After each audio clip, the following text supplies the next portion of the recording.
Good morning, everyone, and welcome to Open the Gates of Righteousness. It's Monday again, and praise the Lord, we survived the storm.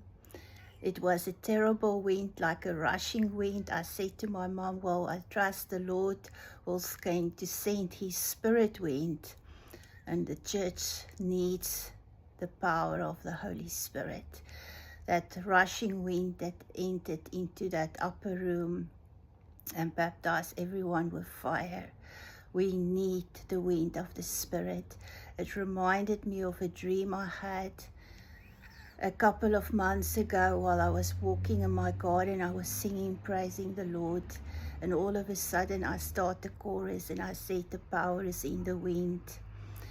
And we've all seen now that how strong a wind can be, because there's been a slaughtering of trees here in George, and huge trees have fallen, and it just shows how strong a wind can be.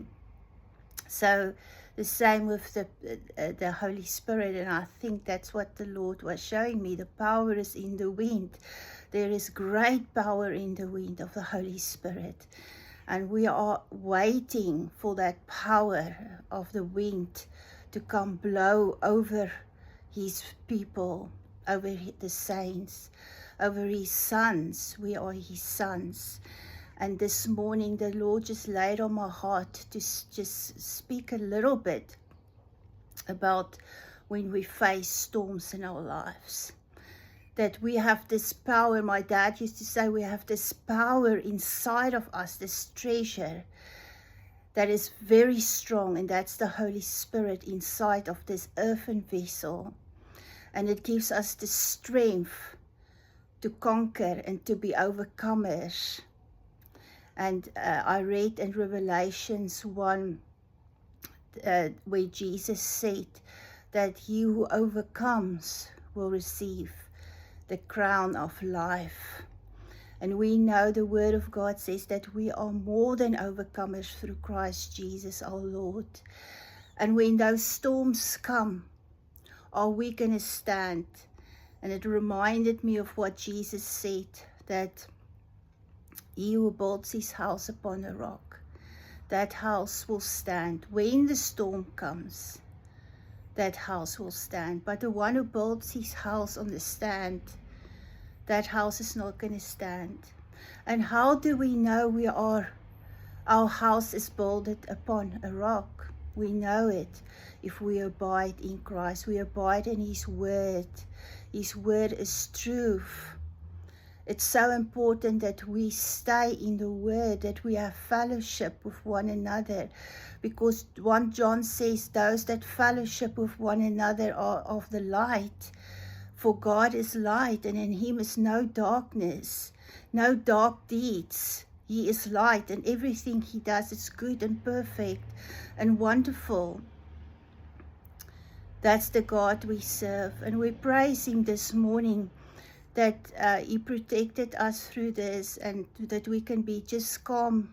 Whatever we face, it's not always easy, but if we put our trust in him, we know that he will lead us and he will bring us to the place we need to be. If we trust in him, he says, those that trust in the Lord shall never be put to shame. I just want to read this little piece in Hebrews that says, in Hebrews chapter 12, it says here, looking to Jesus, the author and the finisher of our faith, who for the joy was set before him endured the cross, despising the shame, and sat down at the right hand of the throne of God. So when Jesus went through this terrible suffering, the joy was set before him that he was going to be seated at the right hand of God. He overcame the enemy. And this world we're living in, as we've seen now, is a testing ground. We face various kinds of storms, rains, winds, hardship, because the enemy hates the church. He hates the sons of God. But we have this joy and this hope that's laid up for us in heaven. Jesus Christ, we're going to be seated next to him if we overcome here.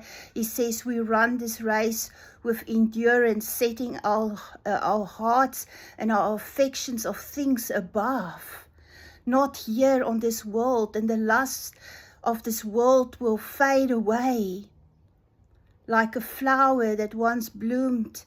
Today it's here, tomorrow it's gone. No, we run with a race of endurance, with purpose. We run with purpose, knowing that there is a crown laid up for us in heaven if we overcome here.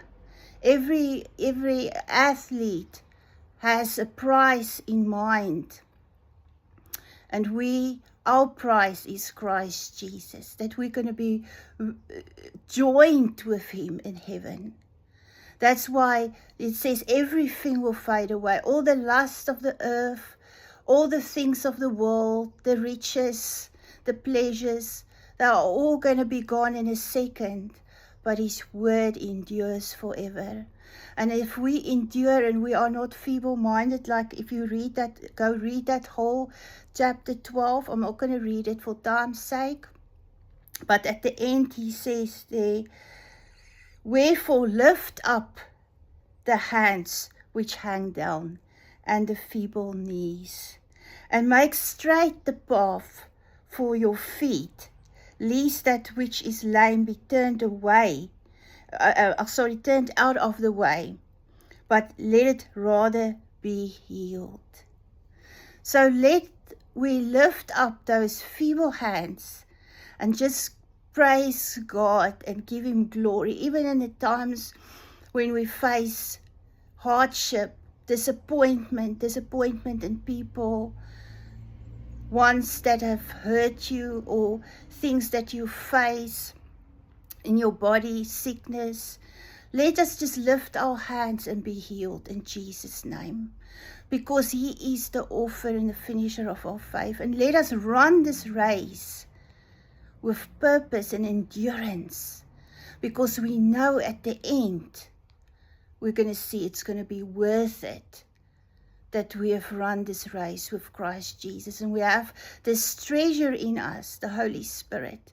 And we are so excited because, like my father said here in his notes, he says the riches of his glory will be released. The riches of his glory will be released. And we are waiting for that glory to be released on the children of God. That those who have fallen away will return. Those that have gone astray will return to Christ Jesus and to their destiny and their purpose which God have destined for them to walk in before the foundation of this world. So have a wonderful, blessed week. I hope we're not going to have any more storms, but even if we do, we will be like Jesus. We will sleep in that boat. We will not be worried, because we know we have a protector who never sleeps or slumbers, but always looks after his children.